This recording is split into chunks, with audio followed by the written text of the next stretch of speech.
Deputy Ruth. Hello. How you doing? You know, we've been trying to do this for a minute. I know. But you know, you traveling and living in. I love traveling. I do too. Where you from? Oakland, California. Born and raised. Born in San Francisco, moved to Oakland when I was 6 months old. So, yeah, pretty much born and raised. What inspired you to get in law enforcement? I worked as a clerk in the traffic division in Oakland at Wiley Manual Courthouse. Okay. And I was 30 years old and I was still living off mom, still relying on mom to give me money to help pay rent and do all these things. I remember one of my last paychecks was $616 for 2 weeks of work. Oh, wow. $616. I remember that vividly. And a deputy saw me and heard me because I was telling people in the traffic line, you need to get in this line to go to walk in court, you need your paperwork. And I was basically using my voice, which I do, and speaking very clearly and very authoritatively to the people in line so they could understand. And he said, you need to apply. You need to apply. And I was like, I'm too old, I'm too fat, black. They won't hire me. He's like, please apply. We need women and we need black females in the department. We don't have that many. And I kind of poo-pooed it and I was like, whatever. He brought the application to me and told me to fill it out. I filled it out and turned it in. They did all my background checks and 7 months later, I was starting the academy. Wow. And it was great. The academy was super hard because I had never exercised. So that was really my downfall. Right. Physically, I felt like I couldn't do it physically. I felt like I'm just too slow, I'm too big, I'm too this, I'm too that. But as I've learned in the years, I can do anything and my body has not failed me yet. So are you out in the field or are you in the office? No, I'm at the courthouse. Oh, great. Yeah, I love it. Let me ask you a question. With the black community and how folks in the community are not too fond of law enforcement, did you get any backlash from people that you knew? Not people that I knew at all. Okay. The people, my friends and family are all very embracing, very comforting. They are loving and they know who I am. Yeah. And even when I joined the department, they were like, oh my God, it's Deputy Jones. I'm like, you know what? I'm still Ruthie. You've known me all my life as Ruthie. I'm still Ruthie. It's just a career. It really is. When you have to encounter men, and you're, of course, a black woman in the position of authority, do men respect you? Do you feel that men respect you the same as they would do another male officer? Or do you have to make them, in a sense, respect you? Believe it or not, they respect me more. They respond to me magnificently. Wow. I know, and you wouldn't think that, but it's 100% true. For instance, I was in court several weeks ago. My partner, he's in his mid-40s, white male. He was moving bodies to the front for me while I was doing all the paperwork in the courtroom. One of the inmates, a young black man, was upset because he wasn't getting out of court. Or getting out of jail, that is. The judge denied his motion to be released. He was so upset. He started banging on the wall. I said, wait a minute. Don't do that. So I moved the podium out the way. I said, come talk to me. He instantly calmed down. He's like, but Miss Jones, yes, I understand.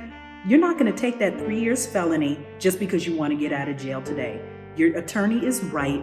You need to wait your 2 weeks. You'll probably get out in 2 weeks. But I want to, and he was literally having a tantrum, but me being there, just talking to him, huge difference.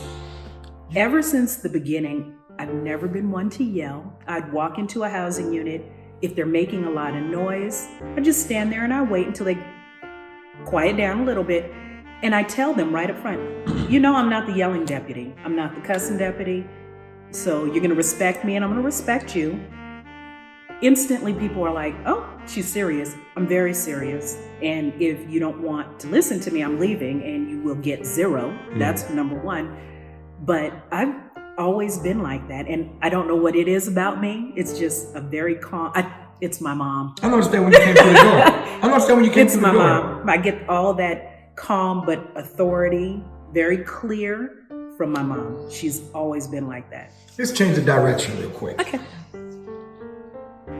Being an officer, and your hours are, what's your longest hours of days that do you normally work? I just do 8 because, 8. Yeah. Did you ever, were you one of those officers that did 12-hour shifts, 14, 16-hour shifts? Yes. Like on a regular basis? Yes. Was it hard to maintain a relationship since your profession is so demanding? Yes. It was? Yes. Wow. It's yes. And unfortunately for people in law enforcement, we kind of are drawn to other people in law enforcement, right. because they know what our lifestyle is like. Right. They know how our brain thinks and right. what we deal with every day. They understand the stress level that we deal with every day. So a lot of law enforcement people go with law enforcement people. I have in the past, I don't anymore, but it's kind of a choice. Right. It's unfortunately, because I've done this for so long, it's hard for me to trust or know. I'm afraid to get out there and explore, right. simply because, well, what if this person has a PFN? What if this person is a murderer, a serial killer? You know what right. I mean? So I have all of these negative thoughts in my mind. So I just wait for whatever comes my way. Basically. When you are in a relationship, because you work 8-hour normal days now, how do you not bring your job home? Because you're in a position of authority. How do you separate being a sheriff and being a companion? It's twofold. Because for me, if you have a great home life, there's no need to ever bring work home. Your home life is full and enriching, so you never have to bring home life or work home.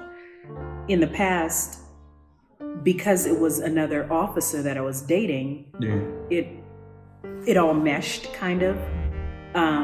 Unfortunately, you do bring things home, you do talk about it. Well, not even in that point of talking about it, because when she used to talk to me, the lady I was dating, I wanted to hear it all. However, she brought her position of authority home too. Okay. So how do you separate being an authority figure at your job and being a companion at home? And that's an individual and personal thing. For me, the man, I want him to be a man. I want to be the woman. I want him to take care of me and love me and cherish me and embrace me as a female. So I would never bring, I'm the police, I'm here to tell you what to do. I would never do that. I know she did that to me. Yeah, I would never do that. Rough. We didn't last long.